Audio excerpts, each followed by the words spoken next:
नवाज शरीफ साहब 21 अक्टूबर को वतन वापस आ रहे हैं। मैं उनका छोटा सा, आप लोग जानते हो उनको कि वो कौन है, लेकिन मैं अपनी तरफ से एक इंट्रोडक्शन छोटा सा कराना चाहती हूँ।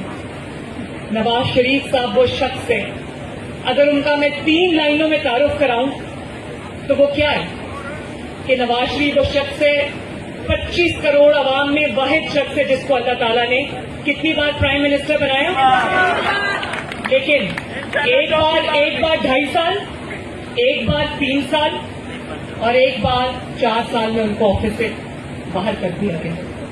कभी किसी बहाने से, कभी इकामा के बहाने से, कभी किसी बहाने से।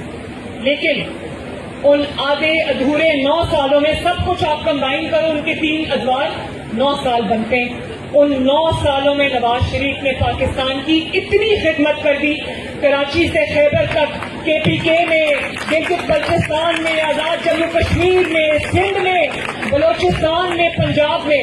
और ये बात मैं आजिज़ी के साथ और फख्र के साथ कहती हूँ कि अल्लाह ताला के फजल व करम से नवाज शरीफ के मंसूबे, उसकी खिदमत। जब नवाज शरीफ को 2013 में हुकूमत मिली तो 20 घंटे की लोड शेडिंग थी। पीपल्स पार्टी की गवर्नमेंट से हमें गवर्नमेंट मिली थी, याद है ना? वो 20 घंटे की लोड शेडिंग याद है? और इकोनॉमी 1 पॉइंट समथिंग पे हमारा ग्रोथ रेट था। जब नवाज शरीफ 4 साल नहीं बल्कि 3 साल के अंदर अंदर 0 लोड शेडिंग पे मुल्क आ गया, 0 लोड शेडिंग पे। तो लोगों ने कहा, बाहर के मुल्कों ने कहा कि जिन्नात की तरह काम हुआ है। भाई, साल में कौन सा पावर प्लांट लगता है और काम करना शुरू होता है? मैंने अपनी आंखों से देखा, जिन्नात की तरह काम हुआ और 2 साल में लोड शेडिंग खत्म हो गई माशाअल्लाह। और 1.8, 1.9 पे, 2% पे जो ग्रोथ थी, नवाज शरीफ 6% पे छोड़ के गया था और 7% प्रोजेक्टेड ग्रोथ किया। 4 साल डॉलर 97, 98, 99 पे रहा, 100 क्रॉस नहीं किया। स्टॉक मार्केट 55,000 पर पहुंच गई, इन्वेस्टर्स का ढेर लग गया पाकिस्तान पर। तो कोई तो ये काम कर रहा था ना।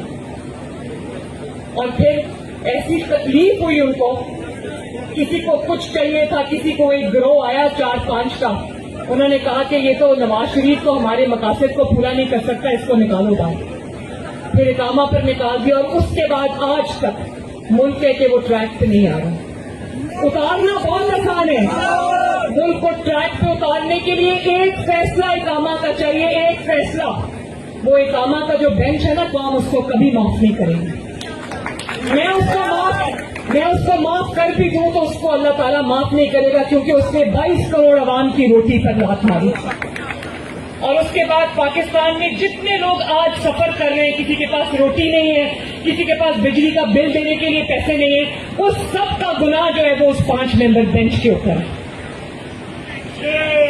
और जो उनका आला कार था जो इस वक्त अटक में बंद है।